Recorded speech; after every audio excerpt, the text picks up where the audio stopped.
역시 표제문에 누가 기록했다라고 하는 언급이 없어요.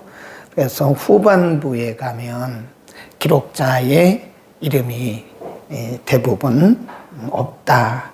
근데 1절에 보면 아주 장엄하게 시작을 해요. 찬송하라, 이렇게. 할렐루야, 여호와의 종들아 찬양하라, 여호와의 이름을 찬양하라. 그래서 하나님의 이름, 여호와의 이름, 찬송, 찬양, 이런 단어들이 계속 중복해서 나오고 있다 하는 것을 볼 수가 있고요. 그러니까 전체적으로 1절부터 9절까지 내용이 여호와의 이름에 대한 말씀이다. 이것도 역시 메시아에 대한 시편이다. 메시아가 오실까? 어떻게 메시아가 오실 것인가? 그 오시는 메시아를 우리가 어떻게 찬양하고 어떻게 영접하실 것인가에 대한 말씀이죠. 1절에 다시 보면 할렐루야, 여호와의 종들아 찬양하라, 여호와의 이름을 찬양하라. 1절에다 괄호해 놓으시고 맨 끝에다 괄호해 놓으시고 찬양해야 할 대상, 찬양해야 할 사람들이 누구냐? 거기 보면 여호와의 종들아 그랬습니다. 여호와의 종은, 여기서 말씀하는 여호와의 종은 하나님의 모든 피조물, 모든 피조된 인생들을 의미하는 거죠. 그렇죠? 원래는 모든 피조물이 하나님을 다 찬양해야 되죠. 그런데 우리처럼, 사람처럼 지, 정, 의식을 가지고 있는 존재는 사람이죠. 여기서 종들이란 말은 모든 인생들, 그렇게 보시면 돼요. 모든 인생들아 여호와의 이름을 찬양하라. 호흡이 있는 모든 자, 그래서 150편에 보면 호흡이 있는 자마다 여호와를 찬양하라. 여기서 여호와의 종이라고 하는 것은 호흡이 있는 모든 인생들은 여호와의 이름을 찬양하라 그랬고요. 그 다음에 2절에 보면 이제부터 영혼까지 여호와의 이름을 찬송할지로다. 그것도 괄호해 놓고요. 찬양의 시간. 그럼 언제부터 언제까지 우리가 하나님을 찬송해야 되느냐? 그것은 지금부터. 그리고 영혼까지. 다르게 말하면 영혼부터 영혼까지. 하나님의 창조부터 시작해서 영혼까지 하나님의 이름은 찬송을 받아야 된다. 하나님의 이름이 높임을 받아야 된다. 그런 얘기죠.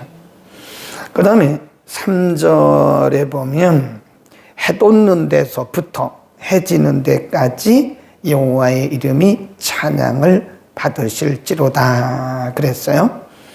어딜까요? 찬양의 범위, 찬양의 범위, 찬송의 범위. 그러면 어느 지역에서만 하나님을 찬송하는가? 그건 아니라는 거죠. 해 뜨는 데부터 해 지는 데까지, 그 말은 모든 세상에, 온 세상에 호흡이 있는 자들은 하나님을 다 찬송하라. 하나님의 이름을 높여야 한다. 그러니까 해 지는 데부터, 해 뜨는 데부터 해 지는 데란 말은 그게 뭐예요? 모든 세상이죠. 모든 세상. 그리고 호흡이 있는 자마다. 그 찬송도 있잖아요. 해 뜨는 데부터 해 지는 데까지. 그 여기서 나온 찬송이다. 그게요. 그 시편의 내용들을 가사로 해서 곡을 붙인 그런 복음성가들이 꽤 많아요. 그러니까 하나님을 찬송하는데 어떤 한 그 지역적으로 어떤 장소가 국한되거나 제한된 것이 아니라 모든 세상에, 호흡이 있는 모든 세상에서는 모든 사람들이 다 하나님을 찬송해야 한다고 하는 의미죠. 왜? 찬송의 범위, 모든 나라, 모든 민족, 모든 열방, 모든 방언 가운데 거기다 이렇게 써놓으시면 될 거예요. 네, 해 뜨는 데부터 해 지는 데라고 하는 말씀은 모든 나라, 모든 열방, 모든 방언, 모든 민족 다 포함하는 거죠. 모든 열방 가운데서 하나님의 이름이 높임을 받으셔야 된다 하는 거죠. 하나님의 이름은 왜 높임을 받고 하나님의 이름은 왜 찬양을 받으셔야 되느냐? 찬양 받으셔야 할 이유에 대해서 4절부터 가르칩니다. 자, 4절에 보면 여호와는 모든 나라 위에 높으시며 모든 영광은 하늘 위에 높으시로다. 그 모든 영광이 하늘 위에 높으시다. 그 말은 모든 나라의 통치자이기 때문에 그 말입니다. 하나님은 모든 나라의 통치자, 온 세상의 통치자이시기 때문에 하나님은 영원토록 찬송을 받으셔야 된다. 그 말이에요. 그 다음에 5절에 보면요. 찬송 받으실 그분이 누구냐? 여호와 우리 하나님과 같은 자 누구리요? 높은 위에 앉으셨다. 그랬습니다. 그러니까 여기서 여호와 우리 하나님과 같은 자 누구냐? 그 말은 괄호 이렇게 해놓으시고 절대자 써놓으시면 돼요. 절대자. 유일무이하신 분. 이 지구상에 온 세상 가운데 유일무이하신 절대자이시기 때문에 우리가 하나님을 찬송해야 된다 하는 거죠. 여러분 우리가 주보 뒷면에 보면요. 그 기독교 상식 그래가지고 지금 굉장히 오랫동안 제가 무슬림들 그리고 이슬람교에 대해서 지금 계속 쓰고 있어요. 우리가 의외로 이슬람에 대해서 잘 모릅니다. 우리나라에도 지금 250만 명의 외국인들이 들어와 있는데 30% 거의 이쪽 저쪽이 무슬림들이에요. 이슬람교도를 무슬림 그럽니다. 그 이슬람교도들은 우리나라에 왜 들어왔나? 물론 돈 벌러 왔죠. 근데 사실은 그들의 목적은 돈 버는 것도 있지만 포교입니다. 포교. 전 세계에서 기독교가 가장 왕성하고 복음화율이 높은 나라가 대한민국이거든요. 전 세계에서 복음을 다른 나라에 전하는 선교하는 국가는 세계에서 유일하게 대한민국입니다. 지금도 전 세계에 나가서 선교사들이 복음을 전하는 나라는 우리나라밖에 없어요. 물론 미국도 있고 유럽도 있지만 아주 소수입니다. 그러나 우리나라는 지구촌에 우리나라 선교사들이 안 들어간 나라들이 없어요. 그래서 지금 이 이슬람교에서 이 기독교를 공략하는 가장 좋은 나라가 어디냐? 대한민국입니다. 그 대한민국을 무슬림화 하려고 하는 굉장히 강력한 전략을 가지고 왔는데 의외로 한국교회는 이슬람교에 대한 대책이 없어요. 그리고 이미 우리가 이 동네도 무슬림이 몇 명 살아요. 그리고 한국인들 중에 히잡을 쓰고 다니는 사람들이 있습니다. 이미 무슬림과 결혼한 거예요. 그들은 다산입니다. 다산. 많은 아이를 낳아서 이제 포교를 하는데 그 무슬림들은요. 이번 주일, 다음 주일 주보를 좀 보세요. 하루에 17번씩 이 사람들은 기도를 해요. 근데 이 사람들은 무슨 기도하냐? 아무것도 없어요. 코란이라고도 하고 꾸란이라고 하는데 꾸란경 1장 1절만 계속 반복해요. 왜 그럴까요? 그 이유가 있어요. 이슬람교의 교리 중에 하나가 뭐냐면 꾸란경 1장 1절 이거를 제대로 외우지 못하면 이들은 천국에 못 간다. 그렇게 믿는 거예요. 그 교리 이런 내용들을 제가 지금 계속 연재를 하고 있거든요. 저도 그걸 쓰면서 너무 많은 것들을 다시 보게 되는 거예요. 근데 성경은 그렇게 말하지 않는다고요. 성경은 그렇게 말씀하지 않아요. 이 마호멧이라고 하는 그런 알라라고 하는 제2의 신을 그들은 만드는 거예요. 알라. 제2의 신을 만들어 놓고 그 알라에게 그렇게도 매달리는 겁니다. 오늘 기독교는 그렇게 말씀하고 있지 않잖아요. 네. 그래서 지금 여기 말씀하고 있는 지금 예를 들어서 이 이슬람교에 대해서 제가 설명을 했는데 그 외에도 많죠. 그 외에도 유사 기독교란 말은 기독교를 가장한 기독교들이 있어요. 많죠. 굉장히 많습니다. 개신교에도 있고 이 구교에도 있고 그 유사 기독교라 그래요. 유사 기독교에서 한 단계 더 나간 것이 이단 종교입니다. 사이비 이단 종교. 기독교의 범주를 벗어난 다른 여타 종교들이 굉장히 많아요. 그들이 만든 신들이 있습니다. 그들은 그 신들을 믿을 때, 그 신들을 추앙할 때 어떤 다른 세상에 이른다고 말씀하는데, 성경은 오직 하나님만이 유일무이하다라고 말씀. 다시 한번 보세요. 유일무이하신 하나님. 5절입니다. 시작. 여호와 우리 하나님과 같은 자 누구리요? 높은 위에 앉으셨다. 이 말씀은 유일무이하신 절대자 하나님을 의미하는 것이다. 그분이 6절에 보면 스스로 낮춰사 천지를 살피시고, 이거를 우리가 이제 조금 어려운 말로 말하면요, 예수님께서 인간의 몸을 입으셨다. 그래서 성육신, 그게 바로 예수님의 탄생이세요. 이렇게 절대자이시고 통치자이고 유일무이하신 그 영광을 받으신 여호와의 이름이, 여호와께서 자기의 몸을, 자기의 그 영광스러운 보좌를 버리시고 자기를 낮추신 거예요. 그래서 인간의 몸을 입으시고 이 땅에 오신 거죠. 그게 바로 성육신입니다. 6절이 그 말씀이에요. 자기를 낮추사 낮은 몸으로 이 땅에 오셨다. 빌립보서 2장 6절 이하의 말씀입니다. 그런 근본 하나님과 번치시나 그랬어요. 그리고 자기를 비어 종의 형체로 이 땅에 오셨다. 그게 바로 성탄입니다. 성탄. 그러니까 성탄이라고 하는 것은 아기 예수님만 생각하면 안 돼요. 하나님이 사람이 되셨다. 요한복음 1장에서는 말씀이 육신이 되었다.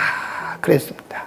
그러니까 아기 예수님을 생각만 하지 마시고 사람의 몸이 되어서 사람의 몸을 입으시고 사람의 모양으로 이 땅에 오신 하나님이다. 그러는 거예요. 그러니까 마리아라고 하는 여인의 태는 중요하지 않아요. 공존하신 그 하나님께서 낮고 천한 모습으로 이 땅에 인간의 몸을 입고 오셨다. 그 얘기입니다. 6절을 다시 보세요. 스스로 낮추사 천지를 살피시고 가난한 자를 진토에서 일으키시며 궁핍한 자를 거름더미 무더기에서 드셨다. 이 말은 죄와 사망에서 해방하셨다. 영적 해방, 이렇게 써놓으시면 돼요. 죄와 사망에서 해방하시고 방백들, 그 백성의 방백들과 함께, 이게 뭐냐면 임마누엘입니다. 임마누엘. 이사야 선지자를 통해서 메시아가 오실 것을 말씀하시면서 그 이름이 임마누엘이라. 임마누엘이라는 말이 뭐라고 그랬죠? 하나님이 우리와 함께 계신다. 거기 나오잖아요. 그러니까 여호와의 이름이라고 하는 것은 바로 임마누엘인데, 그 영원하신 하나님 임마누엘이 우리와 함께 하시기 위해서 인간의 몸을 입으신 거예요. 그러니까 우리가 어떻게 인간이 하나님을 볼 수가 없잖아요. 그러니까 사람이 하나님을 볼 수 있도록 우리와 똑같은 인간의 몸을 입고 이 땅에 오신 것이다. 그러니까 성탄은 영원하신 그 하나님께서 우리와 함께 하시기 위해서 우리와 같은 몸을 입고 이 땅에 오신 날이다. 그게 이제 성탄이에요. 그 다음에 8절 방백들, 곧 그 백성의 방백들과 함께 세우시며 또 잉태하지 못하던 여자로 집에 거하게 하사 자녀의 즐거운 어미가 되게 하시는도다. 이런 내용들이 다 예수님께서 여자의 몸을 통해서 사람의 모양으로 오실 것을 이미 여기서 예언한 것이다. 그러니까 13절의 말씀도 메시아 예언의 시죠. 그러니까 우리가 시편의 내용들을요, 잘 살펴보면 이게 시가 아니에요. 네. 예수 그리스도의 오심과 그리고 그분의 사역과 활동에 대해서 이미 시편의 기자를 통해서 일관되게 말씀한 것이 시편이다. 우리가 시편을 메시아라고 하는 초점, 메시아라고 하는 관점에서 읽지 못하면요, 시편은 반도 못 들어간 거예요, 반. 그 내용의 반도 이해를 못한 겁니다. 근데 우리가 시편을 읽어가면서 어떤 시적으로 감상이나 하고 찬송이나 하면 안 되고, 이 시편 가운데 예수 그리스도의 깊은 맥이, 복음의 맥이 시편 가운데 흐르고 있다는 것을 우리는 반드시 기억을 해야 됩니다. 아멘. 모든 성경이 마찬가지예요. 모든 성경은 예수님의 관점에서 봐야 돼요. 그러니까 오늘 우리가 이 세상을 살아가면서 우리가 경험하고 있는 모든 일들도 마찬가지예요. 그 다 하나님의 관점에서 바라보면요, 다 은혜가 되는 거예요. 모든 일들이 다 그렇습니다. 모든 일들이. 이해하지 못하는 그런 일들도 많을 수 있죠. 그러나 그런 일들도 하나님의 관점에서 바라보면, 우리가 지나고 나서 보면, 아, 하나님의 의도가 여기 있었구나 하는 것을 우리가 깨닫게 되는 거죠. 그러니까 시편도 마찬가지, 모든 성경은 창세기부터 요한계시록까지 누구의 관점으로 봐야 돼요? 예수 그리스도의 관점으로 봐야 됩니다. 그러면 성경이 열리기 시작해요. 그러면 아하, 그렇구나. 그러면서 여러분이 무릎을 치는 날이 올 거예요. 우리가 성경을 아무리 많이 읽어도 깨달음이 없으면 무릎을 탁 못 칩니다. 여러분이 성경을 이렇게 읽다가 어느 날 라고 하는 그 깨달음이 오는 날, 여러분들은 성경에 대한 눈이 열리기 시작한 거예요. 그러면 성경이 맛이 있어요. 그렇죠? 성경에 뭐라고 그랬어요? 하나님의 은혜를 맛보아 알지어다. 하나님의 은혜도 맛보아 알 수 있는 것이고요, 하나님의 말씀도 맛을 보아 알 수 있는 거예요. 그러니까 우리가 예수를 믿으면서 신앙생활을 하면서 말씀의 맛을 안다, 이 말이 무슨 말인지 이해한다면 여러분은 굉장히 깊은 영성을 가지고 있는 것입니다. 그러나 아직도 말씀의 맛이 뭐야? 말씀도 맛이 있어? 라고 여러분이 생각한다면 아직 깊은 영성의 세계는 아직 못 들어간 것이다 하는 거야.